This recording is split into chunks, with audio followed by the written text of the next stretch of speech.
What's happening? Welcome back to another Narrative Watch.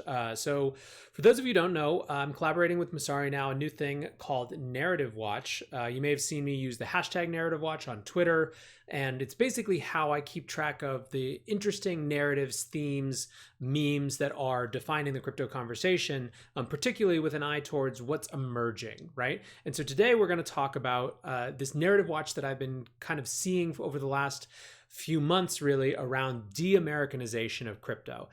As always, you can find the Messari board. We'll link to that as well, where I use or keep track of the links that are used in this.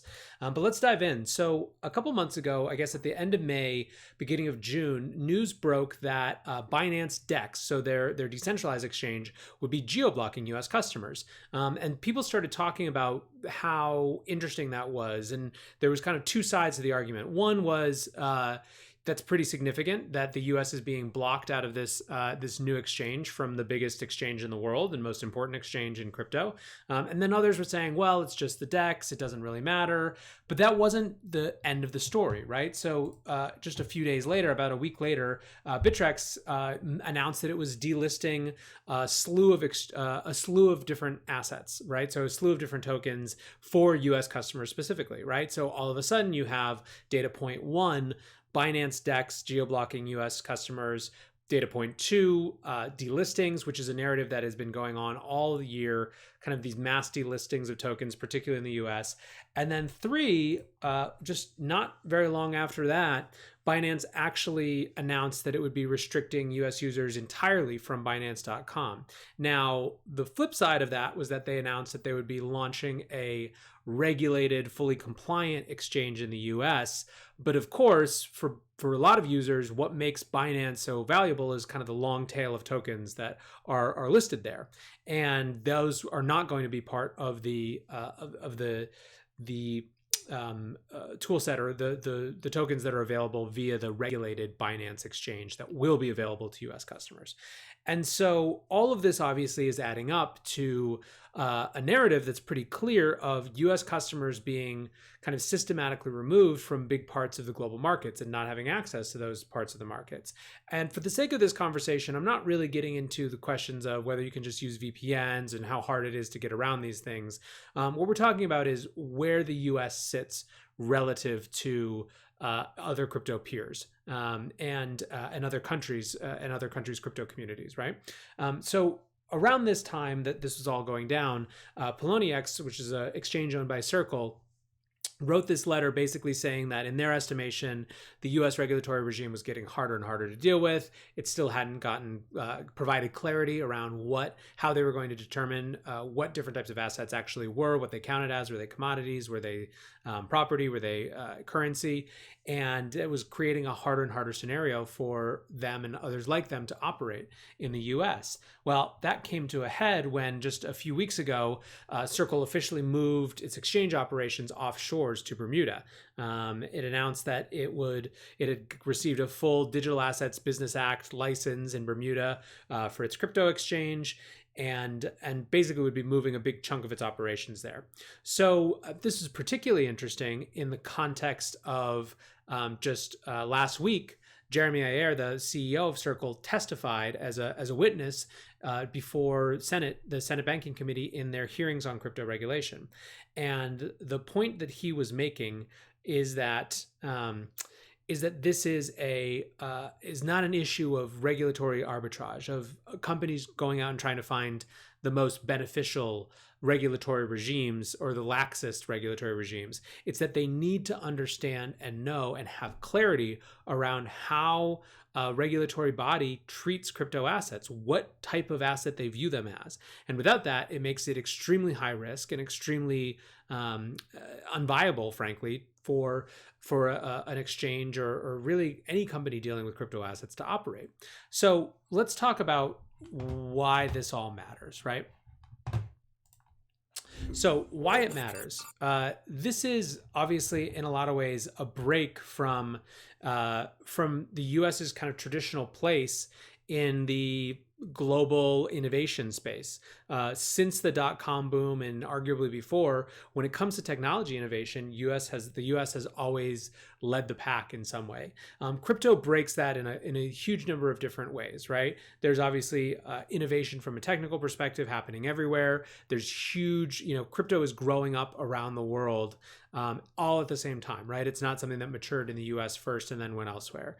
It is really a truly global technology movement. However, there's a lot of, it's interesting just to what extent it is not US centric, and in fact, to what extent other regulatory regimes around the world, particularly in Asia, are kind of making the US look pretty far behind. So just one way of example of this is Ryan Selkis from Messari pointed out the other day, international crypto unicorns, he pointed to 7.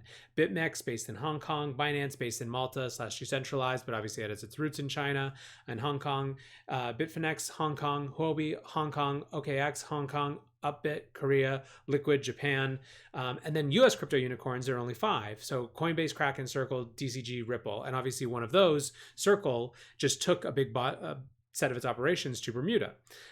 This is a really staggering shift from other technology movements. And this conversation about whether the US leadership will remain is kind of hot button, right? So the other day, so when they announced that Circle announced that they were leaving, Pomp tweeted, he said, another one, the team at Circle Pay finally decided the lack of clarity in US regulations was too much of a burden. They're moving their operations of crypto exchange outside the US. Outdated regulations are killing innovation and our loss and other countries' gain.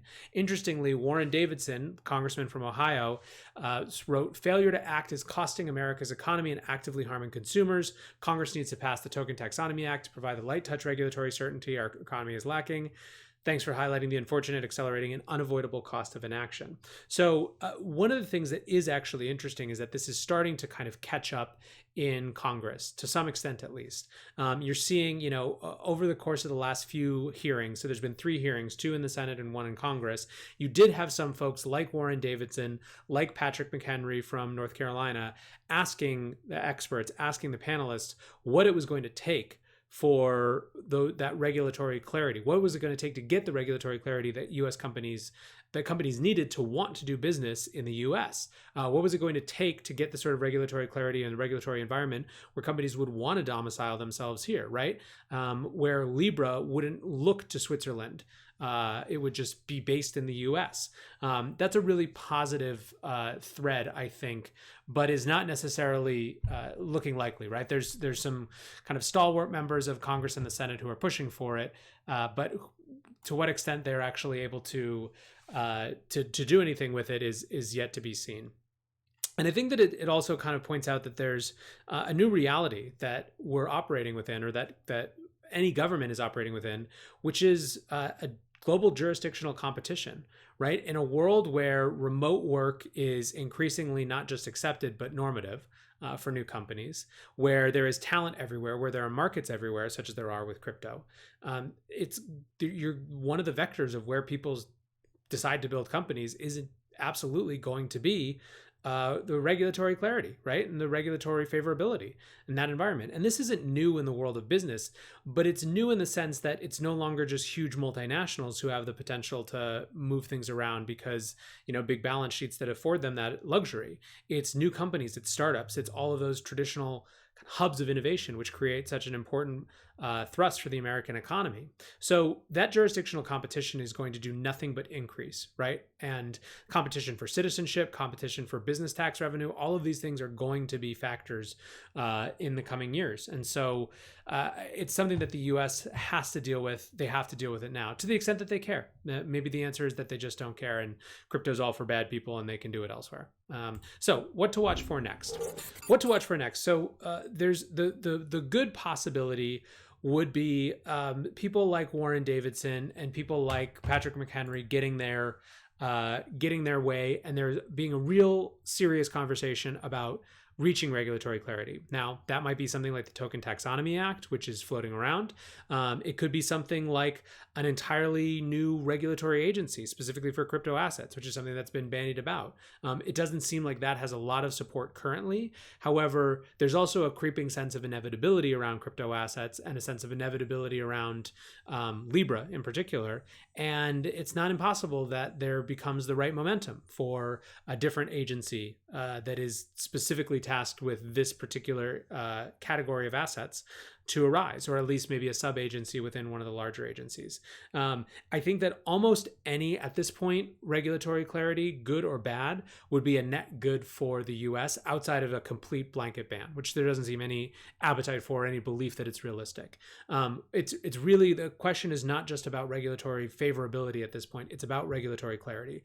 And as much as there is a global jurisdictional competition for where you're going to base your company, there are still serious costs for having to, rip your employees' lives up and move them somewhere else, and potentially continue to be on the move as you look for that clarity. So, if the U.S. could provide clarity, I think for a lot of companies it would just solve it. So that's kind of the positive potential. Does Libra and all of this other kind of action push the US government towards regulatory clarity and towards front-ending this issue rather than kind of kicking the can down the field more? A second thing to watch for is more prominent companies leaving. It would be, it's a particularly big knock to see something like Circle, who's tried to domicile themselves in the U.S. leave. I think it would be huge if another big company in the crypto space just said it was too burdensome and it didn't make sense to be in the U.S. anymore. That was kind of beyond a question about just, again, regulatory arbitrage. And I don't think that's impossible. I don't have any predictions around who that might be or whether that will happen, but I think it's entirely possible. A third thing to look for is